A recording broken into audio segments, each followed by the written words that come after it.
Hi there, and good morning, everyone. From the Free Press, I'm Will Rahn, joined today by my esteemed colleague, the reporter Olivia Reingold, who is off of what, like 45 minutes of sleep now? Uh, Oh, if you could call it that. I woke up like, we're in a brave new world today. we absolutely are, and we have a lot to get to. Olivia has covered this election, this mayoral election in New York City, which had an astounding result last night. A socialist, Zohran Mamdani, he's 33 years old. He rather easily captured the Democratic nomination. We didn't think we would know the results for some time. Last night, his main rival, Andrew Cuomo, gave a concession speech. Uh, we have so much to talk to. We have to unpack what the heck just happened here? And there's really nobody better to do that than Olivia Reingold. And I want to note that this chat is open. Please put any of your questions there, and we'll try to get to as many as possible. But Olivia, thank you so much for being here today on Essentially Yeah. Zero Sleep. Yeah, no, this will be good. I have a lot to process, so I'm looking forward to this. This is a live stream. It's also therapy, for reporters who have been on this beat for a long time and have been dealing with the absolute madness of New York politics. Uh, Olivia, we're going to start off with like kind of a really broad question here, but I think it's a big reason why people are tuning in and why people are trying to make sense of this. Why exactly did Zohran Mamdani win last night?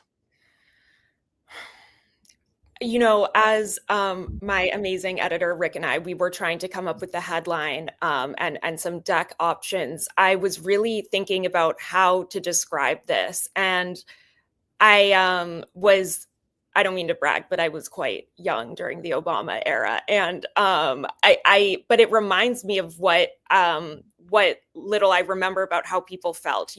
Hope, optimism, positive change. I think that a lot of those descriptors still apply here. Um, I think that people want big change and they want it to be positive. And yes, every establishment strategist that I spoke with said his ideas, in their opinion, they don't make any sense. How is he going to pay for this grand vision? He has all these planning documents, but whether or not he can actually make that happen is a whole nother question. Do people care? Last night, they delivered a resounding answer. No, they do not care. They want Zohran Mamdani to be their next mayor anyway. And I want to talk about some of Zohran's policies here. He's talking about tax increases on the wealthy, loosely defined, rent freezes for millions of New Yorkers. He wants the buses to be free, or the city buses to be free. And faster. And faster. They are quite slow here. He wants municipal run grocery stores, government run grocery stores, which is not an idea that you have seen really succeed in a lot of other places. Have you ever had a school lunch, Will? Yes, I have had a school lunch, and More to come of that. his theory of the case is that without the profit motive and without having to pay for rent, you're essentially subsidizing free food for New Yorkers. I want to get at, so how much of this, I think we can both agree that Mamdani ran a brilliant campaign here, right? I mean, just his fingertip feel for politics is sort of reminiscent of Trump, and also how he ran, how he was able to exploit social media, Instagram, TikTok.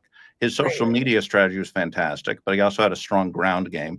He really, really, really worked hard. He was up in the morning. He was going around Manhattan the other day trying to meet as many people as possible. He I gave mean, a presser a few days ago at 5:40 a.m. So sunrise. yes. Yeah. And meanwhile, his main opponent here, our former governor here in New York, Andrew Cuomo, where was he exactly? How much of this is the genius of Zohran's campaign, which I think is going to be a blueprint for Democratic campaigns moving forward, versus just the utter incompetence, this listlessness that really defined Cuomo's campaign? What was the bigger factor in the results that we saw last night? I hate to say it, but it's way more personal than just Cuomo's strategy. It's him. It Yeah. was him. It was him. And I watched, Morning Joe discuss this race this morning, and they were saying, this is like Kamala, like Cuomo, he just didn't have enough time. He wasn't out there enough.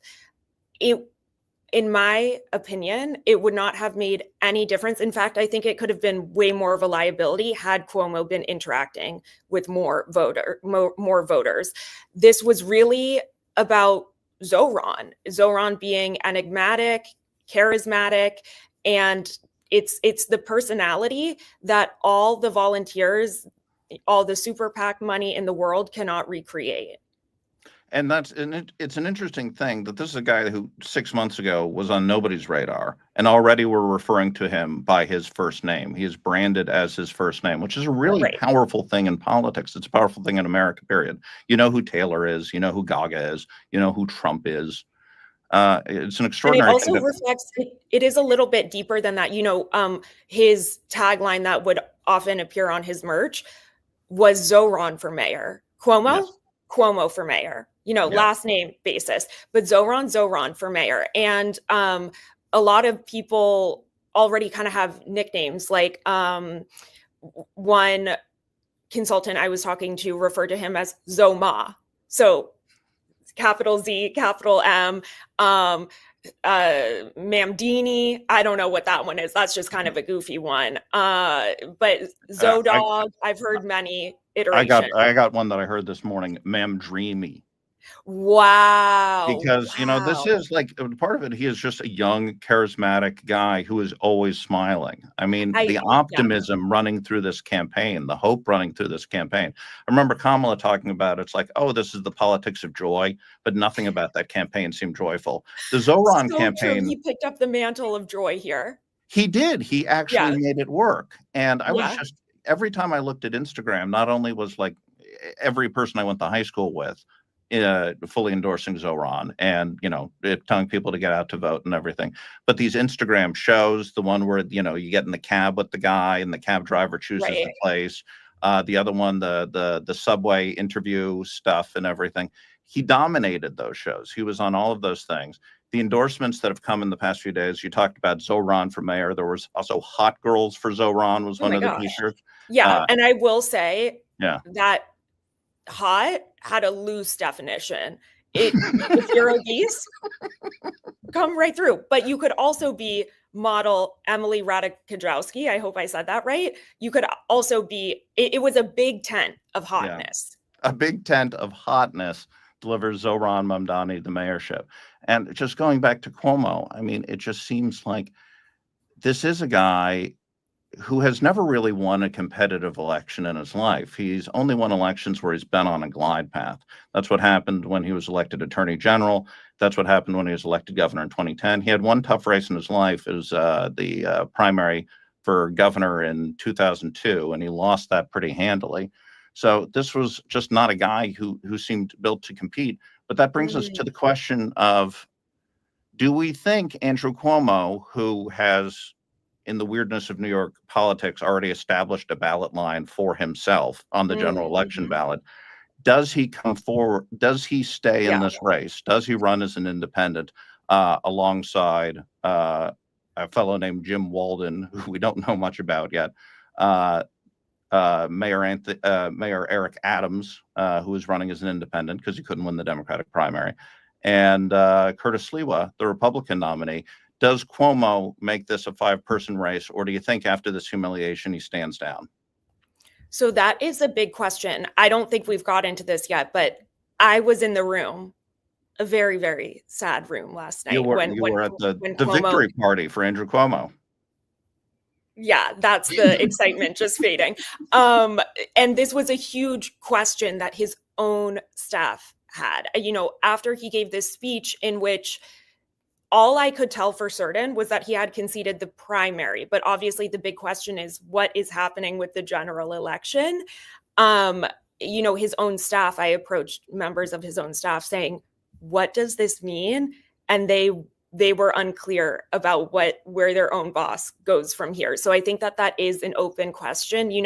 As you said, he has this ballot line.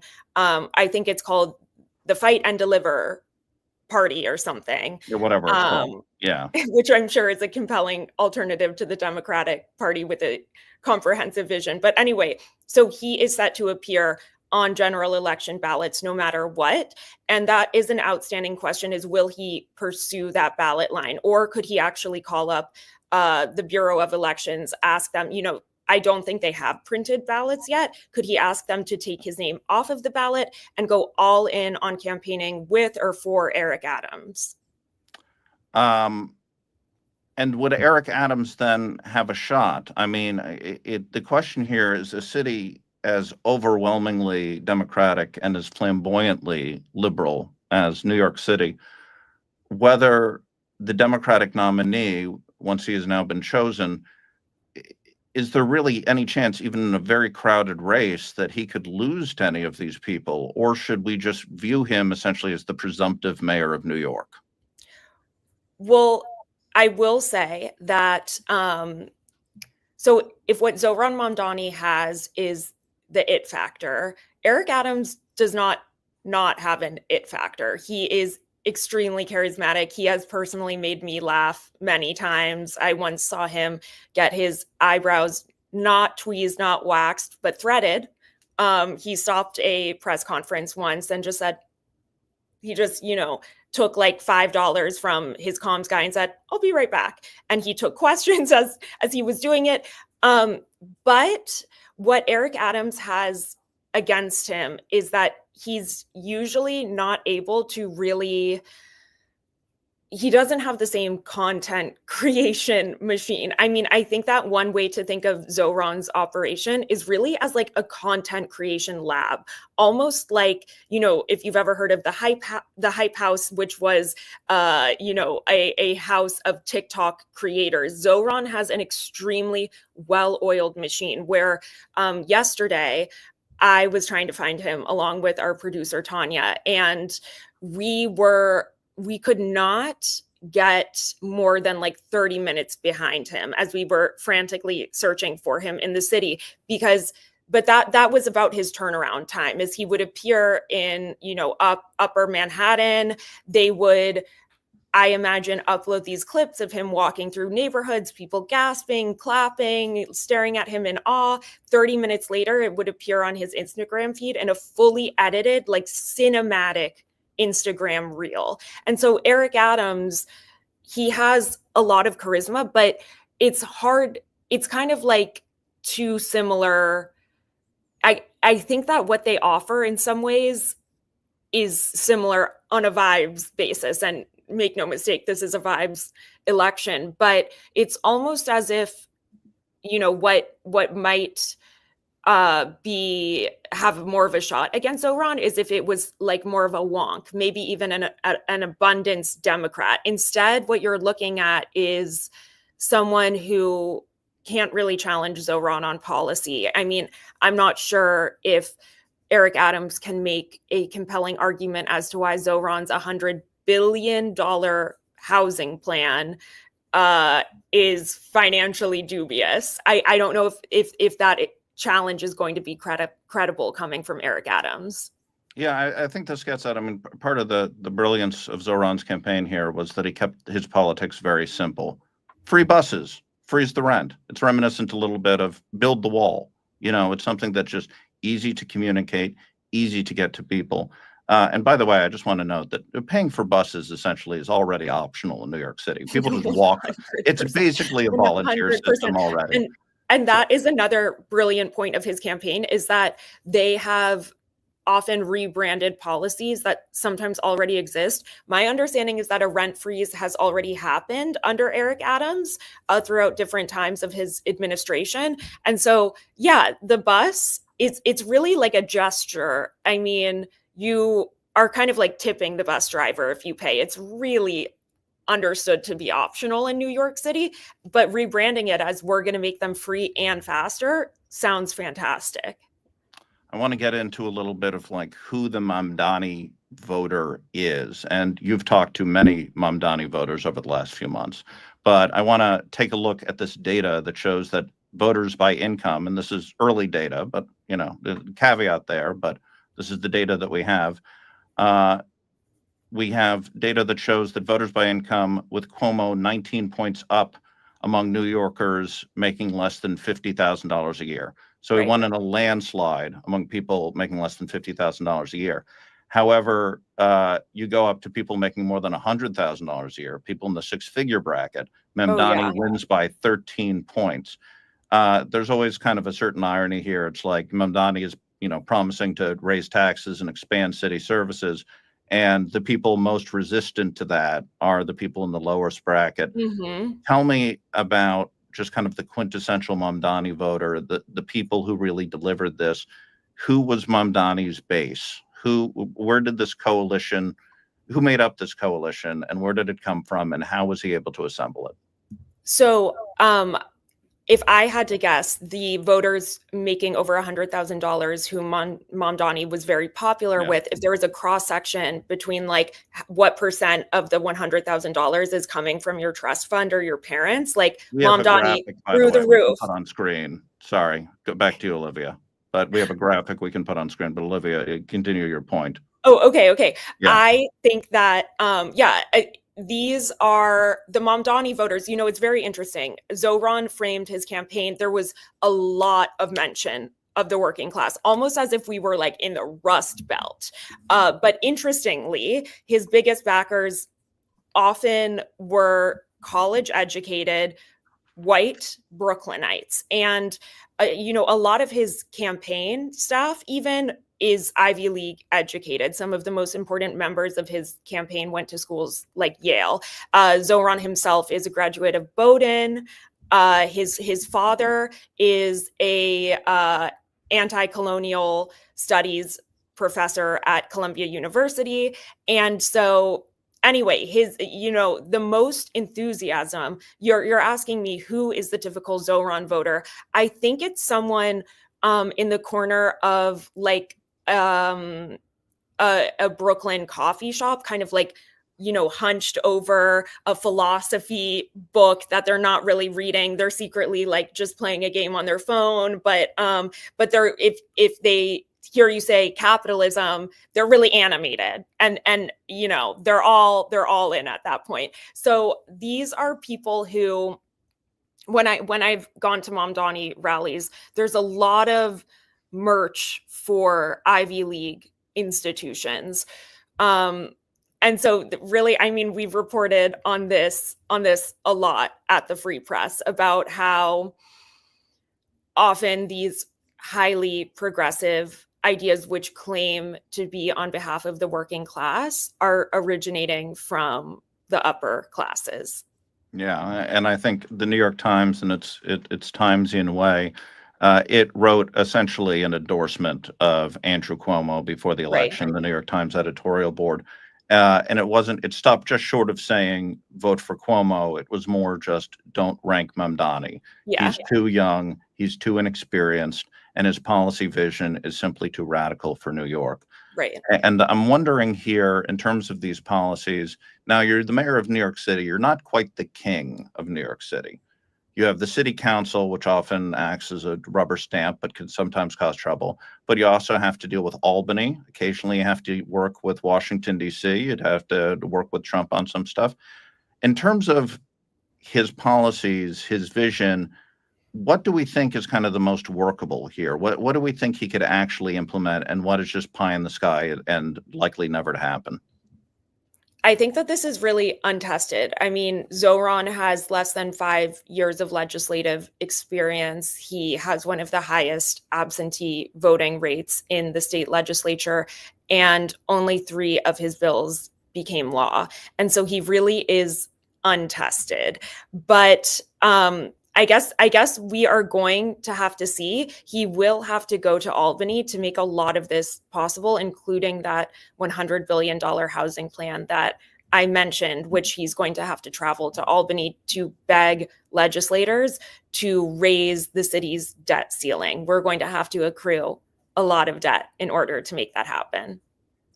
And I'm wondering, too, it's just how this is going to play nationally for the Democratic Party. is this again? I can't stop complimenting this campaign and how effective it was to go from zero to. I mean, you and I were talking yesterday. We both assumed that Zohran would win. I at least did not expect that we were going to get an Andrew Cuomo concession speech last night. Right. I was No, very, that was a shock to everyone. yeah, that was very Certainly Andrew surprising. Cuomo. Yeah, but the And math even was, Zohran probably. yeah. I don't think anybody was expecting just a win this massive. But the only No, thing, they were saying yeah, weeks. yeah, the only thing essentially propping up Cuomo is the white ethnic enclaves in places like Staten Island and more African American, more Hispanic areas, say the South Bronx, things like that.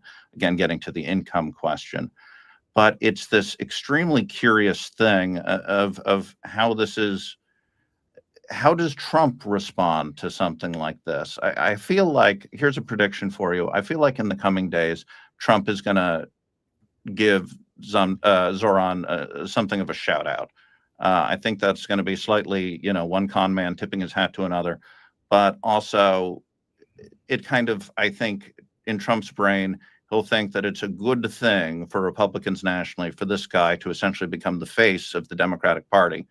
And he's certainly going to be the face of the Democratic Party, at least in the very large New York media market for some time, which could resonate in New Jersey, which is going to have a gubernatorial contest next year that could be competitive.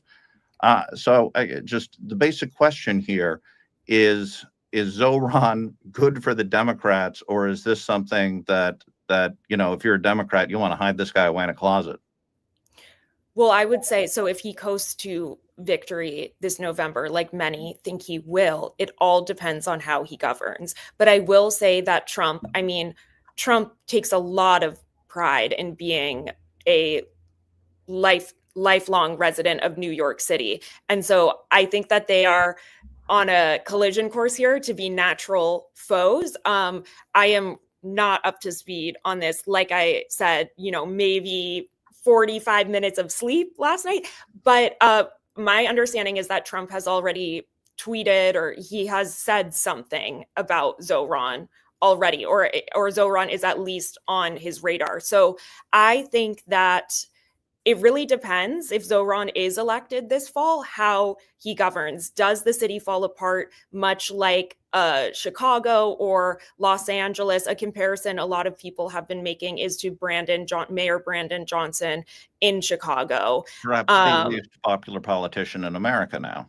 I think he has polled recently at like 6% approval.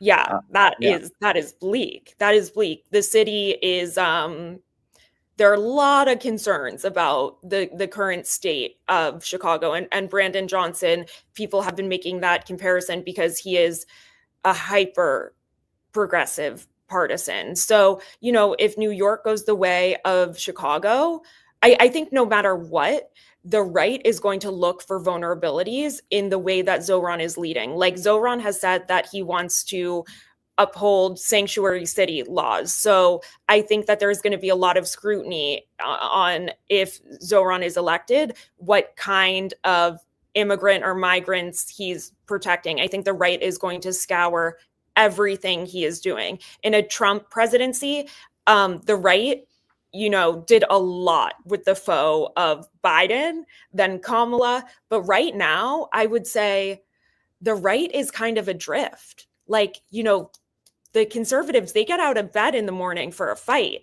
and they don't really have a foe. And so I think Zohran could easily become that punching bag. And that's going to be something to watch, given his youth, his charisma, and again, his optimism. I do want to get into Zohran's previous record of radicalism. When he was first running for state assembly, he was a big abolish or defund the NYPD guy, abolish prisons. He wanted homeless camps and subways. He's tried to move away from all of that this campaign, although, as many have noted, he has kept his social media posts up calling for defunding the NYPD and all of that. So he does seem to show an ability to moderate. But one issue, and this is fascinating, is he's probably the most anti-Israel. Assuming he gets elected, he'll be the most Israel. I think from his perspective, if he were speaking freely, he'd go, Israel. Israel. You know So what I mean? talk to me about his anti-Israel stance, his anti-Zionist stance, because it's not, there's a lot of kind of mainstream Democratic and also some Republican discussion of like, well, we don't like the war in Gaza. We have criticisms of Bibi Netanyahu's government. But Zohran takes that a good deal further. And this is something that you've reported a lot on. So I want to hear about that. So I would say, within the spectrum of anti-Israel advocacy, there's, like you mentioned, there, are people who criticize certain policies of Israel. And then there's the very far kind of militant, like I'm willing to actually, possibly I'm kind of like a homegrown terrorist. Zohran he is really part of this ideological, very academic wing of the movement where by his assumption, Israel is just a completely illegitimate endeavor. I have found a few clips of him referring to Israel's war against Hamas as a genocide.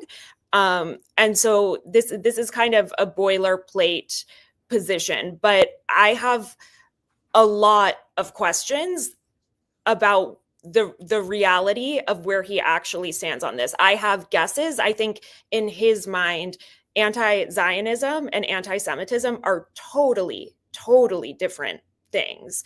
And that raises a lot of questions for me because one thing he said that he wants to do is to increase funding of the hate crimes task force by 800%. And so I have a lot of questions about what that would look like, because if you are a mayor who considers anti-Semitism and anti-Zionism to be completely distinct things, what is going to happen if, say, a Jew, someone rips a Star of David necklace off of a Jew's neck and says, "You're a dirty, dirty, dirty, dirty Zionist." Like, would that be a hate crime of sorts? Or if you have a mayor who considers anti-Zionism to be actually the stance of principled progressives, is that actually justice at work? I would hope that he would stop short of endorsing or allowing physical assault. Yes. But I do want to get into a tweet. This is from October 8, Right. 2023. It's the day after the October 7th Hamas massacre in Israel. And I want to refer to this tweet. This is how it begins. I mourn the hundreds of people killed across Israel and Palestine in the last 36 hours. Right. Then immediately, Netanyahu's declaration of war, the Israeli government's decision to cut electricity to Gaza, and Knesset members calling for another Nakba will undoubtedly lead to more violence and suffering in the days and weeks to come. The path towards a just and lasting peace can only begin by ending the occupation and dismantling apartheid. Again, that is just as the dust clears, as the smoke clears in Israel after October 7th. And it's a rather stunning statement. And these were things that he was saying, I believe, outside Columbia University, correct me if I'm wrong, in the days immediately after October 7th. Is that correct? Okay, I am pulling this up because I've got to look at this. I mean, I've read this a zillion times, but for some reason, perhaps because of last night's victory, it's just hitting me in a different way. I mean, it is a shocking statement that only applies scrutiny to Israel. And importantly, there is no mention of Hamas. And, so a lot of people say, why is this relevant? Like, why is it relevant if our mayor is anti-Semitic? Well, I think a lot of reasons. You mentioned Columbia University there. Like, say the next incoming class of Columbia University, I think by all measures, if you sign up to attend Columbia, you likely are committed to the cause. I already spoke to a lot of Columbia students from the encampment a year or two ago who they already attended Columbia because it was considered a hotbed of activism. So it's very easy to imagine in which in the future, the encampment, just becomes the whole university. It just becomes encampment university. And so how would Mayor Mamdani deal with something like that? I mean, you just read this statement. He has participated in many anti-Israel demonstrations, including demonstrations from within our lifetime, which I assume is monitored by federal authorities because it's so extreme. So it's quite a checkered past on this issue. And you also just kind of almost by coincidence talked to his father some time ago, who is a radical Oh, yeah. professor at Columbia, and I Oh believe my he God. said to you that that October 7th, the Hamas massacre, the hostages, the brutality visited upon Israeli civilians was, what was his phrase, a legitimate military tactic, something to that Yeah, effect. that it would be justified to call it a military action. You know, as JFK once noted, we all have our fathers, but and again, the New York City mayor doesn't really control foreign policy for this country, thank God. But this is something unheard of, I think, in New York politics. Somebody being this anti-Israel and succeeding, and it seems to be that part of this, he had these ideas had some purchase among young Jewish voters, perhaps not Yes, older that is ones. what I was going to Yeah. say, is that importantly, it's I would assume a minority of Jews, but there are Jewish voters who they hear this and they are all in on it. And the Zohran campaign was very smart to lean into this. And so frequently they organized with Jewish Voices for Peace, JVP, which on either October 7th or October 8th released a very similar statement. Actually, I think it went a lot farther in saying that October 7th was justified. It was military, framing it as military resistance. And so this is something that you would think that the Jewish community, there was a lot of organizing in the Hasidic community to try and get out the vote for candidates like Cuomo, anyone but Mamdani. But ultimately, there was a minority of Jews who looked at Mamdani and said, I want him to be our next mayor. It's a curious thing, and it gets, I think, to how truly ideological Mamdani is. He's obviously a great showman, but in terms of his core beliefs, he did seem to risk some political capital in the weeks before the election. He defended the phrase "globalize the Intifada." I wouldn't It say defend it, by the way. I think it's Yeah. classic. Like, if I were to talk to him about October 7th, I think he would respond similarly, where he would go, well, it's a complicated, Yeah, I yeah. think that is how he's very academic, and he approached the discussion about globalize the Intifada the same way, where he wouldn't exactly say how he felt, but he would say to some, this is actually a rallying cry for equality. Yeah. It's really anything you want it to mean, right? Yeah. It's a simple, happy greeting. I want to get into a second. New York City, in terms of our crime rate, particularly our murder rate, is rather miraculous, and how safe the city became under the 20-year reign of first Rudy Giuliani and then Michael Bloomberg. Uh, Michael Bloomberg, after his 3 terms, was replaced by Bill de Blasio, who at the time seemed very far to the left. Now today, I guess if he were running in the Democratic primary against Mamdani, would be running to the right of Mamdani, but he had volunteered for the Sandinistas, the communist rebels in the 1980s in Central America.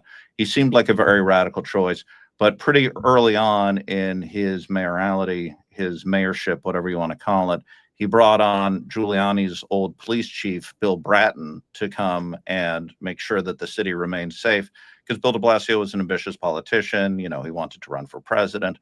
And you have to, I think, if you're a far left person trying to run a place like New York City, you have to balance these things.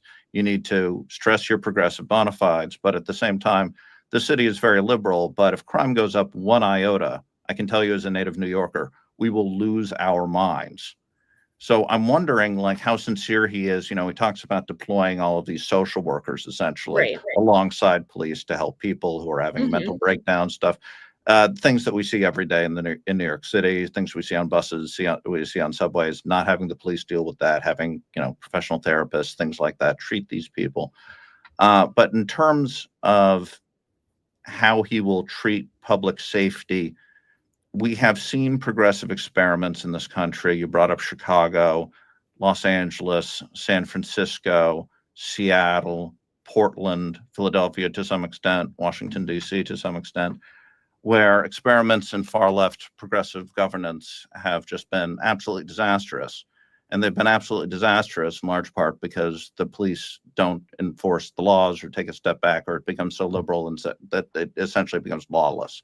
That you have these weird no-go zones in these otherwise extraordinarily wealthy cities on some of the most prized real estate on the planet. And so what should New Yorkers and what should Americans expect about how Mamdani, will he learn from those errors? Will he endeavor to keep the city safe? He has promised that he won't defund the police. He has promised that he will just assist the police.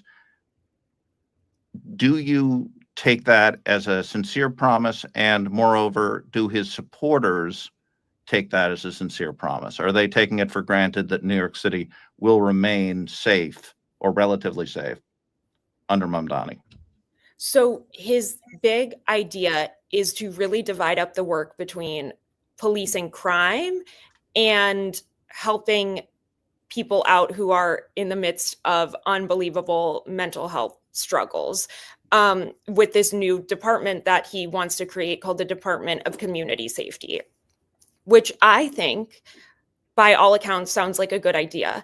I think the major test will be, well, does he consider the homelessness crisis that we're seeing in our subways to be the result of housing? You know, are these people who, if given housing, that's all they need? Are these people who, by his perspective, were just priced out of their apartments, and that's how they ended up in the subways, like holding like salami, talking about like their parents or something? You know, is that what created our mental health crisis? I think that another huge test for him is going to be his approach to involuntary commitment. Is he prepared? You know, if you have a Department of Community Safety who's going out and meeting these people in our streets and in our subways, are they going to be willing to involuntarily commit these people?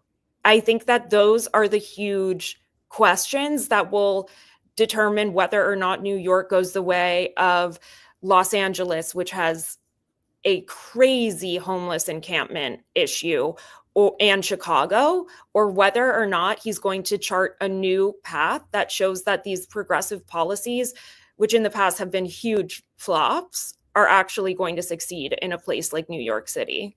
I mean, a big part of that, I mean, underlying kind of this entire discussion is Mamdani's promise for tax hikes. Now, if you live in New York City, you're already paying outrageous taxes, so much so that you might think it's like, well, you know, maybe the buses should be free. But all of these policies we've been talking about are dependent on increasing taxes on what he describes as the city's wealthiest residents. Again, determining who those people are might be a little bit tricky. $1 million plus. Yeah, earning $1 million plus, but which, to be honest, yeah, as a millionaire, I can say this. No, I'm totally joking, but is something akin to like living in like Akron, Ohio, and making like $120,000 a year or something. I mean, yes, I think that like I said, this is not my purview, but I can imagine that if you want to be a property owner in a you know, relatively nice part of the city, like definitely any part of Manhattan and the cute family-oriented parts of Brooklyn, if you want to own property, have kids, certainly multiple kids, put away money in savings, $1 million, I can see from the perspective of the millionaires out there that I don't think a lot of them consider themselves to be wealthy here. Yeah, I mean, there's a lot of people in New York City who bought an apartment 20, 30 years ago when things weren't quite as nice. If you moved to the city in the late 80s, early 1990s, you could get a nice place on the cheap because thousands of people were being murdered every year. The city cleaned up and prices went up, and that is a problem, and it is something that Zohran at least was talking a lot about. But in terms of these tax increases, when we talk about these millionaires, we're talk about Wall Street people. I mean, Wall Street is the financial engine, not just for the city, but for this entire state. And Country. and to a large extent, the country. But talking about the city and its tax base, there is always Florida. I mean, people are Oh, always yeah. talking about Florida. You talk to a number of some New York's wealthiest residents. But again, if you have an apartment that you bought for a dime and is now worth $3 million, and Zohran Mamdani is talking about, it's like public safety, I'm a little bit iffy on, but I definitely want to raise your taxes. Miami, St. Pete's in Florida, these start to seem like really appealing places. I mean, could there be some sort of tax base exodus?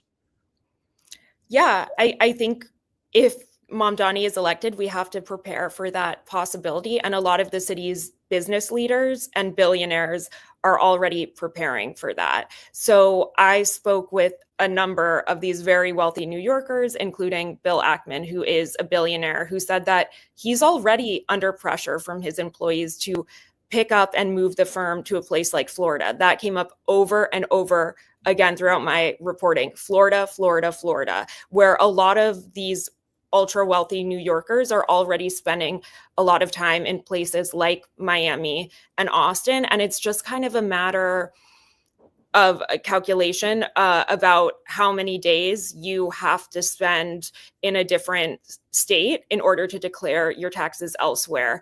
And, I think there are a lot of New Yorkers who they have vacation homes on Long Island, in the Hamptons.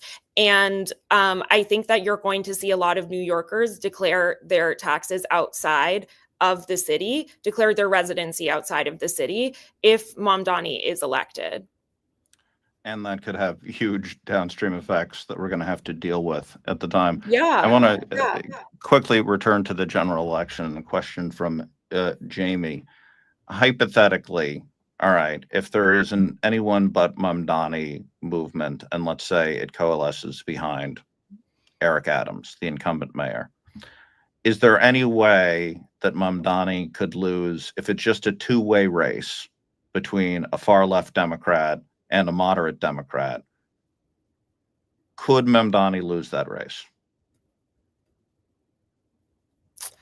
My gut tells me it's Mamdani. I think it could come close in that situation, but it really would only be close because of artificial enthusiasm driven up by an insane. I mean, I'm sure if there were a movement like that, the super PAC money is going to be insane. You're going to see the airwaves flooded in traditional media forms, to reach those older voters. So I think that there's a world in which there's a huge fight that drives it closer.